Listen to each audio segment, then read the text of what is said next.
Leo and the Hammer of Wonders. In the small, sleepy town of Oakville, there lived a curious 10-year-old boy named Leo Whitfield. Leo wasn't like most kids his age.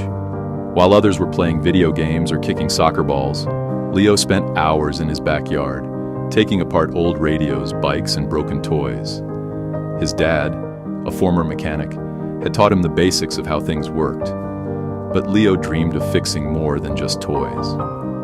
One summer afternoon, Leo was poking around his grandfather's shed. The shed was filled with dusty tools, mysterious parts, and boxes of things no one had used in years. Leo loved this place. It smelled like grease and adventure. While digging through an old wooden chest, Leo's hands brushed against something cold and heavy.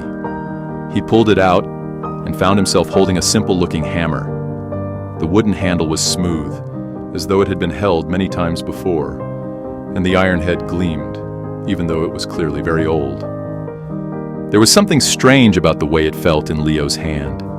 As soon as he held it, a gentle warmth spread through him, like the hammer wanted to be used again.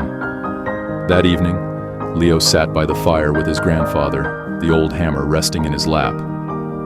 "Grandpa, do you know anything about this hammer?" Leo asked. His grandfather's eyes widened when he saw it. "Well, I never thought I'd see that again. That, Leo, is no ordinary tool. It's the Hammer of Wonders." Leo leaned in, curious. "Long ago," his grandfather began, "there was a blacksmith named Oren. He believed that everything, no matter how broken, could be repaired. He worked tirelessly, fixing things that others gave up on. His kindness and dedication were so powerful that the gods themselves enchanted his hammer, giving it the power to fix anything." Leo's eyes sparkled with wonder. "Anything? Even things that seem impossible?" His grandfather nodded. "Yes, but the hammer only works for those with a good heart. Oren hid the hammer to keep it out of the hands of people who would use it for greed." Leo looked at the hammer in awe. What if he could fix things too? The next day, Leo's mom sighed as she stared at her old, broken car. It had been sitting in the driveway for months because they couldn't afford the repairs. With a little bit of hope and a lot of excitement, Leo picked up the hammer and tapped it gently on the car's hood. Clink. The engine purred to life, as if it were brand new. Leo jumped back in surprise, his heart pounding. It worked. He raced around town, testing the hammer on anything that was broken: bicycles, radios, watches. Every time he gave the hammer a gentle tap, the broken item was instantly repaired, as if it had never been damaged at all. Soon, word spread across Oakville about Leo's magical touch. People came from far and wide, asking him to fix everything from washing machines to kitchen sinks. Leo opened a small shop called Leo's Fix-It-All, and before long he was known as the boy who could fix anything. Leo's Fix-It-All shop became the heart of the town. People lined up at the door every morning, hoping to have their broken belongings restored. Leo's business grew so quickly that his friends, like Mia and Jasper, started helping him run the shop. Leo charged very little, or nothing at all, because he believed that fixing things wasn't just about money. As he often told his friends, helping others makes us richer in ways money never will. He loved how people smiled when their old treasured things worked again. And every time he tapped the hammer on a broken item, he felt like he was making the world a little brighter. Not everyone was happy about Leo's success. The town's repair corporations and big businesses began losing customers. Expensive car shops, appliance stores, and repair companies were struggling because Leo could fix anything for free or at a tiny cost. Behind closed doors, powerful people in the Universal Repair Corporation, URC, were growing angry. "We've got to stop that kid," snarled Mr. Grayson, the CEO of URC. "If he keeps fixing everything, no one will need us anymore." The corporation wasn't just a business. It was backed by powerful politicians and government officials. Together, they launched a plan to shut down Leo's Fix-It-All shop and take the hammer for themselves. One rainy evening, two men in dark suits appeared at Leo's door. "Leo," one of them said, "we represent the Universal Repair Corporation. You're making things difficult for some very important people.